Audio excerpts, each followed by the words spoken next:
बस जो किस्मत में लिखा होता है ना वही होता है।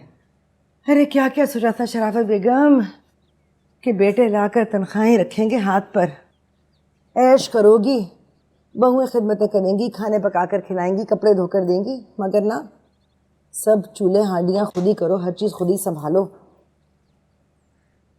अस्सलाम वालेकुम बहन। वालेकुम अस्सलाम। अस्सलाम वालेकुम। आ गई खैर से? बेटा ये मिठाई का डब्बा फ्रिज में रख दो जाके। जी भाई साहब माफ़ कीजिएगा, मिठाई तो आप लेकर आ गए हैं, लेकिन आपकी बेटी के रवैये की वजह से जो तलखी पैदा होगी है वो इस मिठाई से दूर नहीं होगी। बहन मैं माफ़ी चाहता हूँ अगर मेरी वजह से आपके दिल में कोई रंजिश पैदा हो गई है, मगर मैं समझा नहीं आप किस तलखी का जिक्र कर रही हैं। आपकी इजाज़त से मैं इल्मा को लेकर गया था और अब मैं आपके सुपुर्द करने आ गया हूँ इसको। जहाँ बेटियाँ हों बहन वहाँ ऐसे मामलात तो चलते रहते हैं। वाह, बहुत खूब। जितने आप भोले हैं उतनी ही भोली और मासूम आपकी बेटी भी है।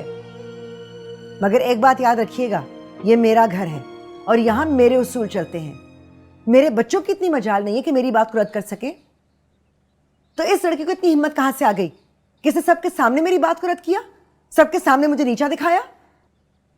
आपकी शय पर हुआ है ये सब।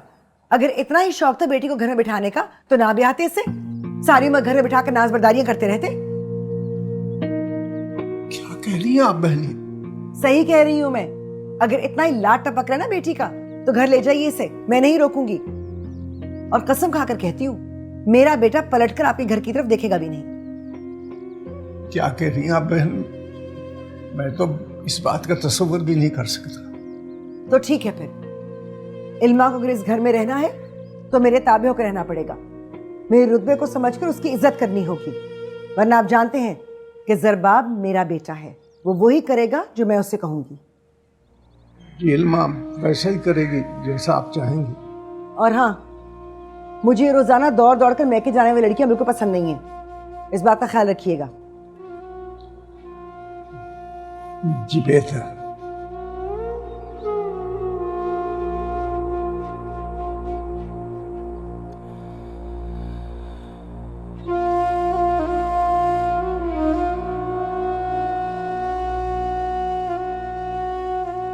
बाबा